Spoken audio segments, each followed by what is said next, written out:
Hello students, welcome to Adda 24/7. I'm Rebecca and in this video session I am going to teach you a chapter of class 10th from the book First Flight. The name of the chapter is Glimpses of India, which means इस story में हम India के कुछ parts की झलक देखेंगे जो कि इंडिया को ब्यूटिफाई करती है। तो यहाँ पर आपको 3 स्टोरीज दी गई हैं। पहली स्टोरी गोवा से रिलेटेड है, दूसरी स्टोरी कूर्ग से रिलेटेड है और तीसरी स्टोरी असम से रिलेटेड है। सो इस वीडियो सेशन में हम कवर करेंगे the part first of this, a baker from Goa. This chapter is written by Lucio Rodriguez, and in this whole chapter we will learn the whole explanation of the chapter and we will also learn the hard words which will come in between. So let us begin. The story begins from here. This is a pen portrait of a traditional Goan village baker who still has an important place in his society. So ये जो story है वो किससे related है? ये story Goa से related है, गोवा के बेकर से रिलेटेड है. So it is said that it is a pen portrait. Portrait is what? Portrait is a picture, एक drawing जो बनाई जाती है. और पेन पोर्ट्रेट क्या होता है? जब किसी जगह के चित्र के बारे में लिख दिया जाता है, यानी कि किसी भी स्टोरी को रिटन फॉर्म में लिखा जाता है तो उसको आप पेन पोर्ट्रेट कहते हो. तो यहाँ पे हम गोवा का एक मानचित्र देखेंगे जो हमें पेन डाउन करके हमारे राइटर ने मेंशन किया है. सो यहाँ पे हमें क्या पता चलता है कि गोवा का जो ट्रेडिशन था, वहाँ पे जो ट्रेडिशनल वे में चीज़ें होती थी वो क्या थी. तो आपको बता दूं मैं कि गोवा में अर्लियर पोर्चुगीज का राज चलता था. पोर्चुगीज यहाँ पर रूल करते थे और ये बहुत ही इम्पोर्टेंट एक बिजनेस में इन्वॉल्व थे, दैट वाज बेकिंग. और इन्हीं की वजह से बहुत ज़्यादा मशहूर थी बेकिंग गोवा में. एंड अभी भी अगर आप गोवा जाओगे तो आप देखोगे कि इनकी इम्पोर्टेंस अभी भी देखी जाती है इनकी आज की सोसाइटी में. किसकी इम्पोर्टेंस? पोर्चुगीज की importance. So now let's see कि basically the whole chapter is about what? Our elders are often heard reminiscing nostalgically. Reminiscing nostalgically means thinking fondly of the past. About those good old Portuguese days, the Portuguese and their famous loaves of bread. तो writer कहते हैं कि जो हमारे बड़े बुजुर्ग हैं, हमारे जो एल्डर्स हैं, आप उनको अक्सर ये याद करते हुए सुनोगे कि वो अपनी बीती यादों में खो गए हैं. और वो कहते हैं कि उनकी जो बीती यादें हैं वो रेमिनिसिंग हैं. That means they are thinking of the past, जो उनको बहुत अच्छा लगता है. उनकी मेमोरीज बहुत ही ज़्यादा स्वीट हैं, बहुत ब्यूटीफुल हैं और इसीलिए वो बार बार उनको याद करने के लिए चले जाते हैं. So these are actually about those good old days. ये old days कौन से old days हुआ करते थे? जब पोर्चुगीज का रूल था. और ये जो पोर्चुगीज थे वो बहुत ही ज़्यादा फेमस थे. और फेमस किस चीज़ के लिए फेमस थे? क्योंकि वो ब्रेड्स बनाते थे, ब्रेड के लोव्स बनाते थे और जगह जगह बेचते थे. सो जो राइटर के एल्डर्स हैं वो आज भी इन पुरानी बातों को याद करते हैं, इन पुराने पोर्चुगीज को याद करते हैं और अभी भी उनको रिमेंबर करते हैं. Those eaters of loaf might have vanished. जो खाने वाले थे यानी कि जो पोर्चुगीज थे वो वैनिश हो चुके हैं, यानी कि गायब हो चुके हैं. But the makers are still there. लेकिन जो बनाने वाले हैं, जो बेकर्स हैं, जो बेक करते हैं, वो आपको अभी भी वहां पर देखने के लिए मिल जाएंगे.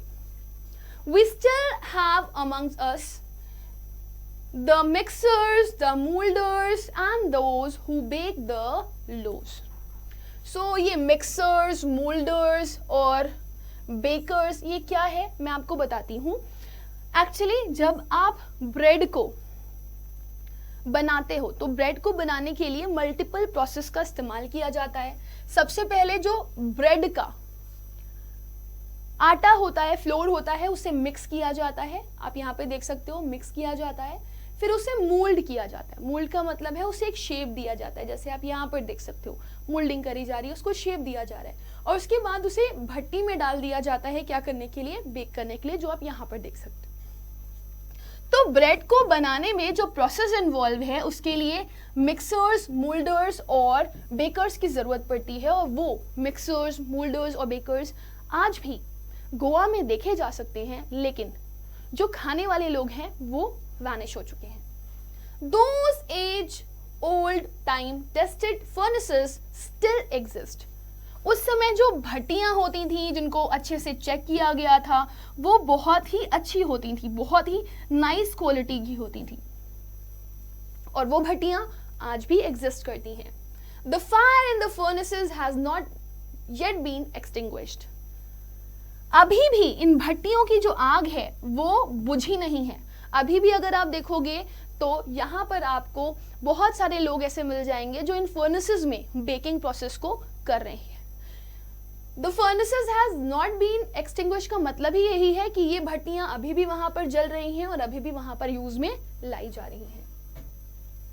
The third and jingle of the traditional baker bamboo heralding his arrival in the morning can still be heard in some places. फिर हमारे राइटर क्या कहते हैं? हमारे राइटर कहते हैं कि जो इनके आने की आवाज थी, heralding का मतलब है अनाउंसिंग, किसी चीज का अनाउंसमेंट करना.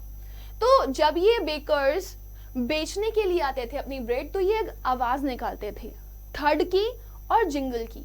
जब आप किसी भी लकड़ी के बैम्बू स्टिक को या किसी भी लॉग को अगर आप जमीन पर ऐसे दो जोर जोर से बीट करोगे तो उससे थर्ड की आवाज प्रोड्यूस होगी और जिंगल की आवाज भी प्रोड्यूस होती है जब उसे बार बार हिट किया जाता है. तो जब भी ये लोग आते थे तो ये अपने अराइवल के लिए एक वॉइस प्रोड्यूस करते थे एंड दैट वॉइस ऑफ थर्ड एंड जिंगल. और ये जो आवाज प्रोड्यूस की जाती थी it was by traditional bakers. This was the heralding his arrival in the morning can still be heard in some of the places. तो ये इनके आने का अनाउंसमेंट होता था और आज भी आप अगर देखोगे वहां जा करके तो आज भी आपको इनके आने की अनाउंसमेंट की आवाजें सुनाई दे सकती हैं गोवा में. बहुत सारी गोवा की आज भी ऐसी जगहें हैं जहां पर इस तरह के लोग इस तरह का ड्रेस पहने हुए घूमते हुए दिखाई देते हैं और वो इसी पोजीशन में क्या करते हैं, अपनी ब्रेड्स को बेचते हैं और वो अपने आने का अराइवल का अनाउंसमेंट करते हैं और अनाउंसमेंट करते टाइम उनका जो आवाज होता है वो कैसा होता है, थर्ड और जिंगल का. May be the father is not alive. ऐसा हो सकता है कि जो उनके फादर्स थे मतलब जिन्होंने बेचना शुरू किया था, बेक करना शुरू किया था, वो अभी जिंदा नहीं है. But the son still carries on the family profession. लेकिन आज भी अगर आप देखोगे तो उनके जो बच्चे हैं उन्होंने इस प्रोफेशन को कैरी ऑन करके रखा है. यानी कि आज भी आप उनके बच्चों को देखोगे तो वो बेकिंग के प्रोसेस में इन्वॉल्व दिखाई देते हैं. These bakers are even today known as padder in Goa. और आज के समय इन लोगों को किस नाम से बुलाया जाता है? पैडर के नाम से. During our childhood in Goa, the baker used to be our friend, companion और guide. फिर राइटर याद करते हैं और कहते हैं कि जब हम गोवा में रहा करते थे, हमारे बचपन का टाइम था, तो उस टाइम ये जो बेकर्स होते थे ये हमारे लिए सब कुछ होते थे, हमारे दोस्त, हमारे साथी और हमें गाइड करने वाले. He used to come at least twice a day. अब राइटर से इनका काफी ज्यादा अच्छा अटैचमेंट था. वो कहते हैं कि ये लोग जब वहां आया करते थे तो इनके आने का टाइम 2 बार होता था. Once when he set out in the morning on his selling round. पहला टाइम आने का कब होता था? जब वो अपनी टोकरियों को भर करके बेचने निकलते थे सुबह सुबह मॉर्निंग में. And then again when he returned after emptying his huge basket. और फिर ये वापस आते थे तब इनकी टोकरी में कुछ नहीं होता था, इनकी टोकरियां खाली होती थी. So they used to come how many times? They used to come twice a day. The jingling thud of his bamboo woke us up from sleep and we ran to meet and greet him. Why was it so? Was it for the love of loaf? Not at all. फिर writer कहते हैं उनके आने की जो आवाज थी, उनकी जो जिंगलिंग साउंड थी, एक्चुअली जब ये आते थे, ये जितने भी बेकर्स थे, जब ये मूव करते थे, पैडर्स जब ये इनके घर आते थे तो ये अपना बैम्बू साइड में रख करके लटकाते थे और जोर जोर से बैम्बू को बीट करते थे नीचे. तो उस बीट करने से एक साउंड प्रोड्यूस होती थी, आवाज प्रोड्यूस होती थी, that is known as jingling थर्ड. तो ये जो जिंगलिंग थर्ड थी बैम्बू की, ये उन लोगों को जगा देती थी. मतलब सुबह सुबह ये लोग उठ जाया करते थे अपनी नींद से और उसके बाद दौड़ते हुए भागते हुए जाते थे ताकि वो इन पैडर से मिल सकें और इनको ग्रीट कर सकें. फिर राइटर अपने आप से एक सवाल करते हैं. वो कहते हैं लेकिन ऐसा क्यों था? क्या हमें लोव से बहुत ज़्यादा प्यार था, क्या हमें ब्रेड से बहुत ज़्यादा प्यार था? फिर राइटर खुद ही अपने आप आंसर करते हैं, नहीं, नॉट एट ऑल, ऐसा तो बिल्कुल भी नहीं था। The loaves were brought by some Paskin or Bastien, the maid servant of the house. फिर राइटर बताते हैं, हमें तो ऐसा कुछ भी नहीं लगता था कि हमें लोव से बहुत ज़्यादा प्यार है या हमें लोव में इंटरेस्ट है और हम उसको लेने के लिए भाग रहे हैं। ऐसा तो कुछ भी नहीं था। रीज़न क्या था? क्योंकि ये जो लोव्स थे वो घर में किन के द्वारा लाए जाते थे? पैस्किन और बास्टिन्स के द्वारा। ये कौन है? मेड सर्वेंट्स, जो घर में काम किया करती थी।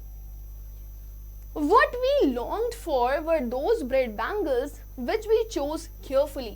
Sometime it was sweet bread of special make. फिर राइटर बताते हैं, वो कहते हैं कि एक्चुअली हम लोग तो उसका वेट ही नहीं करते थे। हमारे यहाँ तो ब्रेड मेड सर्वेंट ले आया करता था, लेकिन हमें जो मेन एक्साइटमेंट होता था वो किसका होता था? That was of bread bangles that are known as Konkan, और ये कोनकानी लैंग्वेज में बोलते हैं कॉनकन इन ब्रेड बैंगल्स को। ये डोनट्स की तरह होती हैं, ये इस तरह के कुछ दिखाई देती हैं, जैसे कि आपको इस पिक्चर में दिखाई दे रही। और राइटर कहते हैं कि ये ब्रेड बैंगल्स हमारे लिए बहुत स्पेशल होती थी, क्योंकि कभी कभी ये बहुत मीठी होती थी और कुछ स्पेशल तरीके से बनाई गई होती थी, specially for kids, specially for childrens. तो उनको बहुत ही अच्छा लगता था, वो बहुत ही खुश हो जाते थे जब वो इस बैम्बू सेलर को या फिर स्पाइडर को आते हुए देखते थे, तो क्योंकि उन्हें वो स्पेशल वाली ब्रेड खानी होती थी, bread bangles. The baker made his musical entry on the scene with the jhang jhang sound of his specially made bamboo staff. इनके बैम्बू स्टाफ के द्वारा एक आवाज जो फॉर्म करी गई थी इस बैम्बू स्टिक में, जिसमें इनकी टोकरियां लगी हुई होती थी, that was Jhang Jhang, right. तो जब ये ऐसे स्टिक को नीचे करके अपनी टोकरी को जमीन पे लगाते थे, तो तेज तेज जब ये टोकरी इनकी जमीन में बीट करती थी तो उससे झंग झंग की आवाज आती थी। ये जो बेकर थे ये एक म्यूजिकल एंट्री के साथ एंटर करते थे, और इनके पास से जो आवाज आती थी वो झंग झंग की होती थी, और ये स्पेशली ये लोग खुद निकालते थे इस तरीके से कि ये बैम्बू को हल्का सा टिल्ट करते थे, इनकी जो बास्केट थी वो नीचे टकराती थी और वो एक साउंड प्रोड्यूस करती थी। One hand supported the basket on his head and the other banged the bamboo on the ground. उनका एक हाथ कहाँ होता था? एक हाथ होता था उनका बास्केट के ऊपर, जो कि उनके सर पर होती थी, और दूसरा हाथ कहाँ होता था? दूसरा हाथ से वो लोग बैम्बू को नीचे करके ग्राउंड से हिट करके एक आवाज प्रोड्यूस कर रहे होते थे, और वही आवाज होती थी झंग झंग की। He would greet the lady of the house with good morning and then place his basket on the vertical bamboo. Vertical मतलब this shape.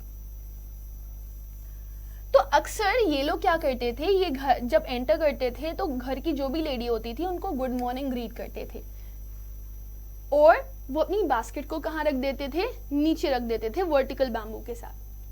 We kids would be pushed aside with a mild rebuke. Rebuke का मतलब क्या है? An expression of disapproval, a scolding.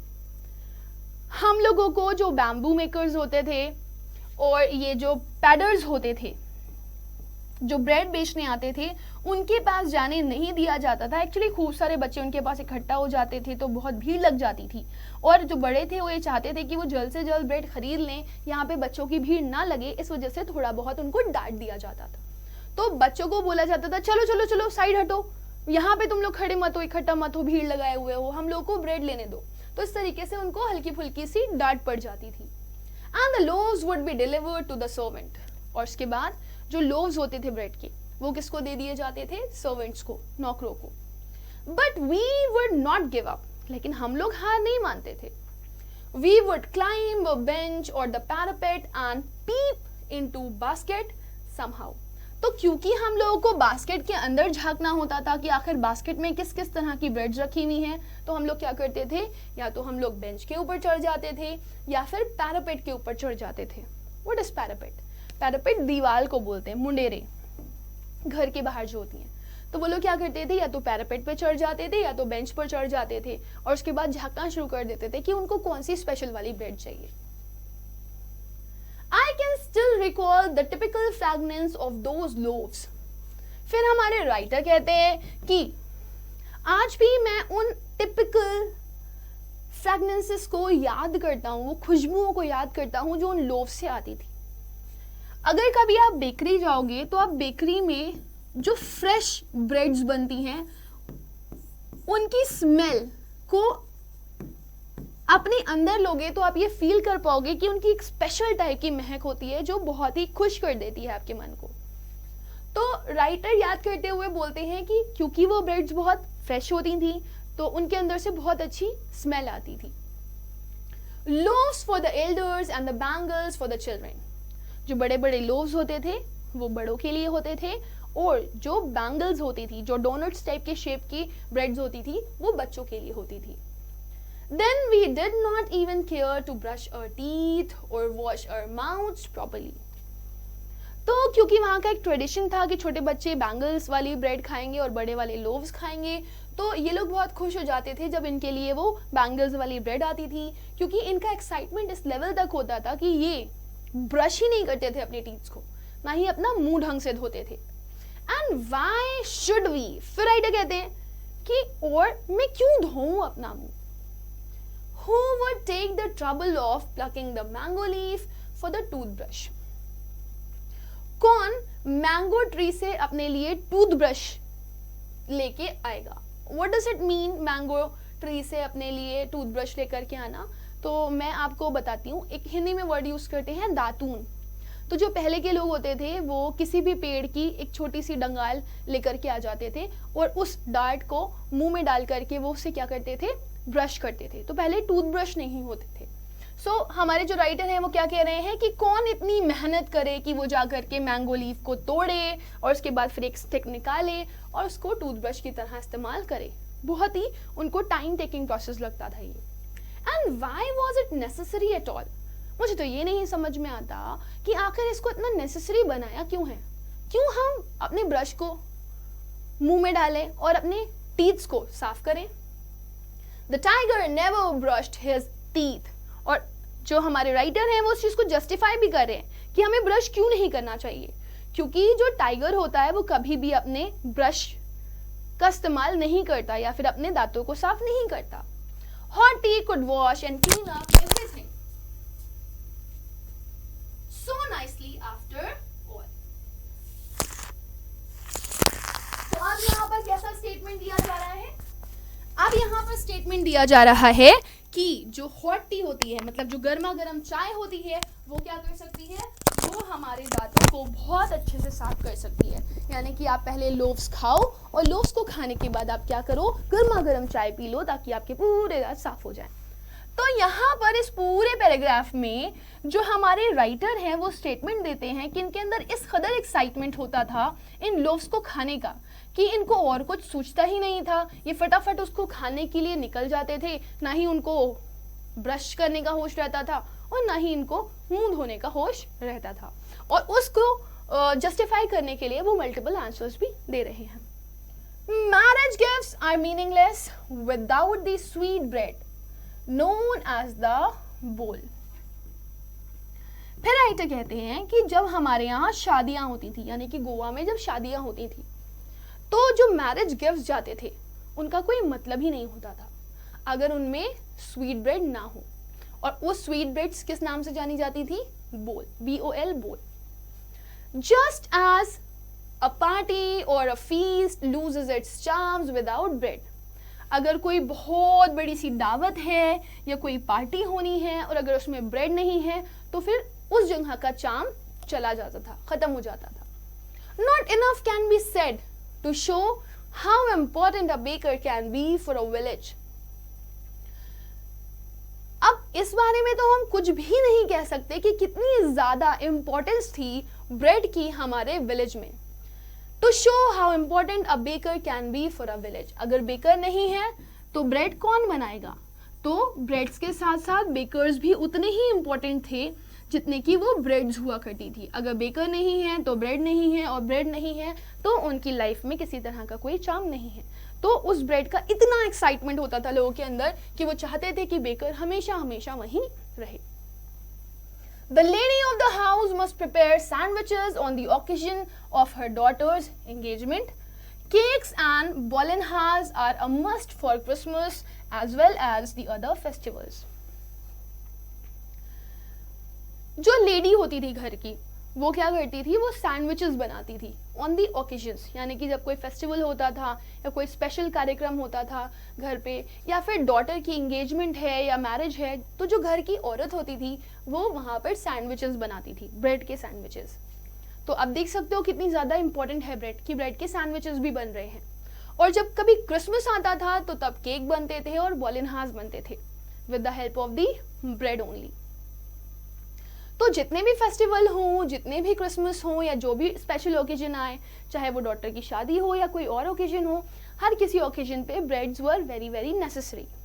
Thus, the presence of the bakers furnace in the village is absolutely essential. Absolutely means completely.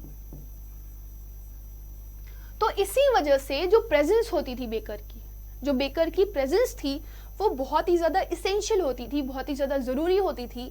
अगर baker की भट्टी नहीं होगी गांव में तो शायद बेकर्स की ब्रेड भी नहीं बन पाएगी।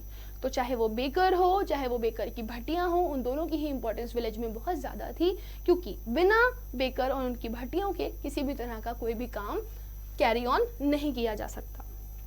The baker or bread seller of those days had a peculiar dress refers to famous known as kabai। तो उस समय के जो बेकर्स होते थे वो एक स्पेशल टाइप की ड्रेस पहनते थे और उस ड्रेस का नाम क्या होता था, काबई। It was single piece long frock reaching down to the knees.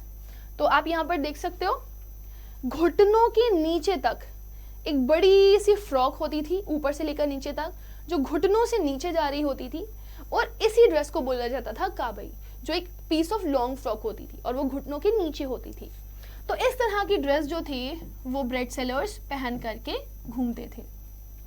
In our childhood, हमारे बचपन में, we saw bakers wearing a shirt.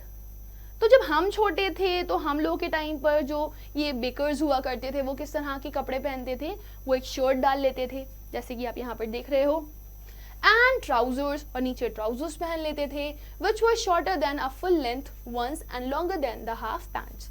तो आपने देखा होगा, सपोज ये पैंट्स हैं किसी की और यहाँ पे आपके नीज हैं, नीज रहते हैं, राइट। तो ना ये इतने शॉर्ट होते थे कि यहाँ तक हो नीज से ऊपर, और ना ही ये ऐसे होते थे कि पूरे फुल हों। ये 3/4 होते थे, यानी कि घुटनों से थोड़े से नीचे, जैसे कि आप यहाँ पर देख सकते हो 3/4 लेंथ के होते थे। सो आपके जो बेकर्स थे उस समय के, वो किस तरह के हुआ करते थे, राइटर बताते हैं, जब मैं छोटा था तो मैं देख पाता था कि वो एक शर्ट पहनते थे और ट्राउजर्स पहनते थे जो घुटनों से थोड़ा सा नीचे होता था, लेकिन फुल लेंथ का नहीं होता था। इवन टुडे, और तो और आज भी, anyone who wears a half pant which reaches just below the knees, अगर आज भी कोई इस तरह की पैंट पहनता है जो हल्की सी नीचे होती है घुटनों के, तो उनको क्या बोला जाता है, invites the comment that he is dressed like a padder। उसको सब लोग कमेंट देते हैं कि ओ तुम तो पैडर लग रहे हो, पैडर लग रहे हो, पैडर लग रहे हो, यानी कि ब्रेड बेचने वाला। तो उसको इस तरह के कमेंट्स वहाँ पर मिलते हैं। होता है ना, छोटे बच्चे अलग अलग नाम से चढ़ाते हैं, मजाक उड़ाते हैं, तो वैसे ही आज भी लोगों को कमेंट मिलते हैं, अरे तुम तो पैडर बन के आ गए। The baker usually collected his bills at the end of the month। तो ये जो बेकर्स होते थे ये करते क्या थे, ये फिक्स्ड होते थे कि इनको सुबह ब्रेड देने जानी है और हर रोज ऐसे ही लोगों के घर में ब्रेड देने जानी है। और फिर जब मंथ का एंड आता था तो ये लोग अपना बिल तैयार करते थे और इनका हिसाब किताब होता था। Monthly accounts used to be recorded on some wall in pencil. जो रिकॉर्ड्स बनते थे, जो अकाउंट बनता था पूरा, यानी कि जो पूरा का पूरा बिल तैयार होता था, उसको कैसे रिकॉर्ड किया जाता था, किसी दीवार पर पेंसिल की मदद से। तो पेंसिल की मदद से या दीवार पर पूरा बिल बनाते थे। Baking was indeed a profitable profession. उस समय जो बेकिंग था वो काफी ज्यादा प्रॉफिटेबल प्रोफेशन हुआ करता था। ओल्ड डेज में the baker and his family never starve. Baker की जो फैमिली होती थी वो बहुत ही ज़्यादा प्रोमिनेंट थी, क्योंकि ये वो लोग थे जो कभी भी भूखे नहीं मर सकते थे। ये बहुत ही पैसे वाले हुआ करते थे, क्योंकि हर कोई ब्रेड तो खाता ही खाता था और ख़रीदता ही ख़रीदता था। स्टार्व मतलब होता है भूख से मरना। He, his family and his servants always looked happy. आप कभी भी अगर बेकर्स की फैमिली को देखोगे, उनके नौकरों को देखोगे, तो वो हमेशा खुश दिखाई देते हैं और प्रॉस्परस यानी कि समृद्ध दिखाई देते हैं। Their plump physique, प्लम का मतलब है हैवी, बल्कि, मोटा। उनका जो बल्कि फिजिक है, जो मोटे हट्टे कट्टे दिखाई देते हैं, जिस तरीके से आप यहाँ पे देख रहे हो, physique was an open testimony to this. और हमें कैसे पता चलता है कि ये लोग बहुत हैप्पी और प्रॉस्परस लाइफ जी रहे हैं? क्योंकि इन लोग का जो फिजिक होता है वो बहुत हेल्दी होता है, ये बहुत मोटे होते हैं और काफ़ी हट्टे कट्टे दिखाई दे रहे होते हैं। तो इनके फिजिक को देख करके आप ये अंदाज़ा लगा सकते हो कि इनकी लाइफ बहुत अच्छी होगी। Even today any person with a jackfruit like physical appearance, jackfruit हमारे यहाँ कटहल को बोलते हैं, जिसका शेप ऐसा होता है, राइट? और आज भी अगर किसी का अपीयरेंस इस तरीके से दिखाई देता है, ऊपर से पतला और नीचे से ऐसे मोटा, तो उसको किससे कंपेयर किया जाता है? बेकर से। Okay, so my dear student, this was the end of the session. I hope कि आप लोग को ये स्टोरी अच्छे से समझ में आ गई होगी। And if you really want certain more videos related to the chapters, so you can subscribe to our channel under 24/7. Thank you.